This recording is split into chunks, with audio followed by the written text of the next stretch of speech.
agaasimaha guud ee wasaaradda diinta iyo waqaafta Soomaaliland mudane Cabdalla Maxamed Yuusuf ayaa tababar muddo 2 maalmood socon doona u furay qaar ka tirsan mu'aadiniinta masaajidada ee magaalada Hargeysa.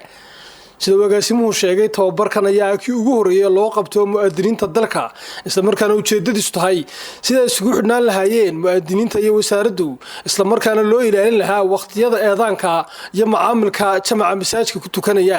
Waxaana hadaladiisii ka mid ahaa صلى الله على سيدنا مولانا محمد وهورين أغاسي واحدة يدمان مقدمينته لما أنت واحد يقول صلاة السلام والسلام عليكم ورحمة الله وبركاته.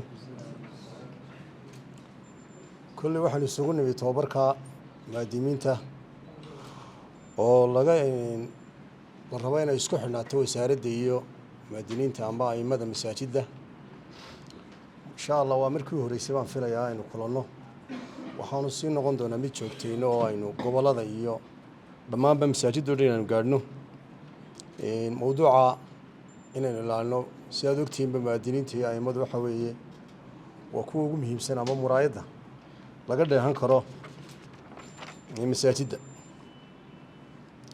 kelmaddeedu waxa weeye waa iftitaax iyo inaan wada shaqayno iskuna xidhnaano waqtiga salaadana aynu ilaalino iyo waqtiga eedaamka.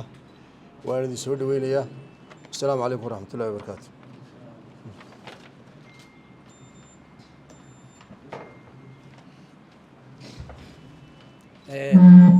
agaasimaha guud aad buu mahadsan yahay tababarka inoo agaasimaha waaxda masaajidada iyo waqaafta wasaaradda diinta iyo waqaafta Soomaaliland mudane Cumar Ibraahim Xirsi ayaa isna sheegay in tababarkani aanu noqon doonin kii ugu dambeeyay ee wasaaraddu u qabato mu'aadiniinta, balse uu noqon doono mid joogto ah oo halkaasi ka sii socda.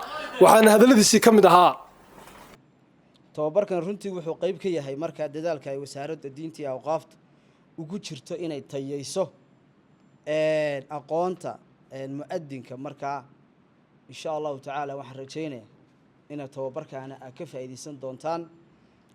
tababarkani waxa uu kobcinayaa ama kor u qaadayaa aqoonta mu'aadinka. tababarkani runtii waxaan doonaynaa insha Allah inuu ka soo baxo oo lagu tababaro mu'aadiniinta hab dhaqanka wanaagsan ee ay markaa kula dhaqmayaan jamaacii masaajidka. mu'aadinku waxa weeyaan waa ninka ugu joogista badan masaajidka inta badan jooga, ka isaga waxa looga baahan yahay inuu jamaacii iyo magaranaysaa waxyaabaha kale masaajidka khuseeyay isagu ay mas'uuliyadii ay ka saaranta. tababarkan insha Allah waxyaabaha kale oo insha Allah rajaynaya inaan ku qaadano oo idinkana faa'iideedii noqon doona wada shaqaynta mu'aadiniinta isku xidhnaansho. waxa laga yaabaa intiina soo mu'aadin ee magaalada jooga inaydaan is aqoonin, maanta in isbarataan baa laga yaabaa waxyaabo badan iska taageertaan oo tusaale iyo faa'iido kala leh. tababarkan insha Allah ta'ala waxa kale oo rajaynaynaa in maanta la idigu tababaro in mu'aadinka laga saxo qaladaadka eedaanka xuruuf ahaan iyo cod ahaanba. runtii wax way mu'aadiniin baatiino qaar badan oo kale mu'aadiniin oo aragtaan ayaa jiro ku tamanidaan wani hebel malax qodobka waa ku khalada talow yaa ka saxa. insha Allah ta'ala tababarkana waa tababarkii u horeeyay ee wasaaradda diinta iyo waqaafta ee mu'aadiniinta oo qabanayso kii ugu dambeeyay noqon maayo. sagaalka degme magaalada Hargeysa oo diga soo xulnay oo ah min 5 mu'aadin waa 45 mu'aadin bay nagu tala galay inuu tababarkan koobaad ay ka qayb qaataan. insha Allah markuu tababarkaasi noo dhamaadana mu'aadin kaste shahaado ayaa la siin doonaa tababarkaas in uu qaatay. waxaanu ahaan doonaa mu'aadin rasmi ah ee wasaaradda diinta iyo waqaafta aqoonsanta kaarna insha Allah mu'aadinimada aan u sameyn doono wuxuu noqonayaa mu'aadin noo tirsan.